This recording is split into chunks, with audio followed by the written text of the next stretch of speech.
अस्सलामुअलैकुम जी सारे भरावां ते भैणां नूं की हाल ने जनाब सारिਆਂ ਦਾ ਸਾਰੇ ठीक ठाक ने सारिਆਂ ਦੀਆਂ ਸਿਹਤਾਂ ਤਬੀਅਤਾਂ ठीक ने सारे न्यूज़ चैनल ਨੂੰ सबसक्राइब करिया करो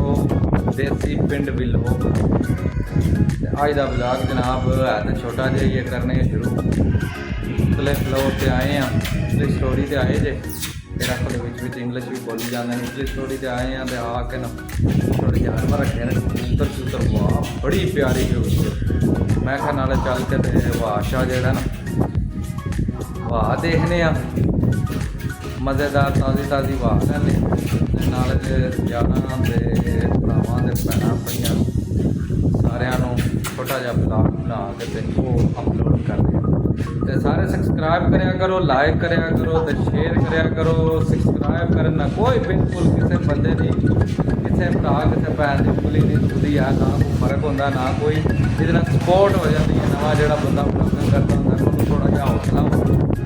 ठीक है जी अज का ब्लॉग करते हैं शुरू अल्लाह तला का नाम लै गया देखो कैसी प्यारी हवा चल रही है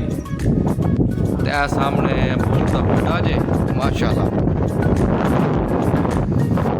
बड़ा ही प्यार है तो सावन का मौसम शुरू हो गया शुरू हो गया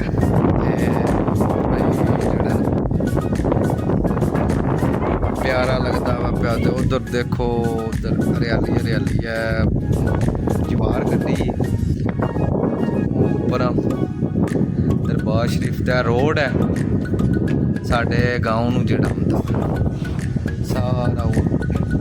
मेन रोड बड़ा प्यारा रोड बने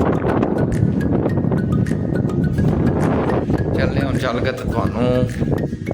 दिखाने जानवर है देखो माशाल्लाह थोड़ा जे रौनक वास्ते निक्के ने रखे ने 8-7 ज़्यादा तो असीं रखे को नहीं हैं थोड़े जे आजे रौनक मेला रखी है निक्के ने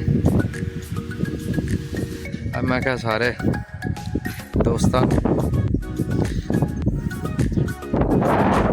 उतली साइड से जाकर परिंदे शरिंदे चेक कराने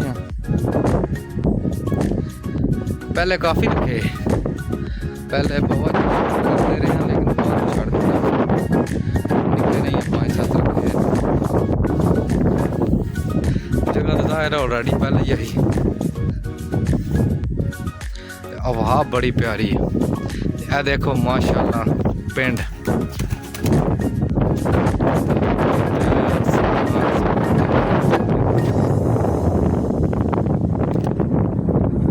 इतने बड़े ही बंदियां ने जेड़ा बड़े ब्राह्मण सफर है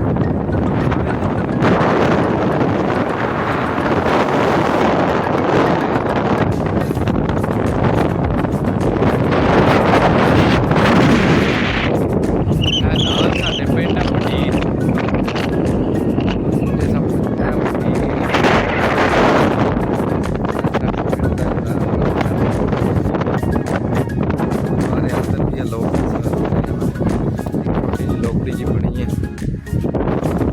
यूं चढ़ने वाले इंटरवल गाँव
ਜਨਾਬ ਅੱਲਾ ਤੇ ਅੱਲਾ ਦੇ ਰਸੂਲ ਦੇ ਵਾਲੇ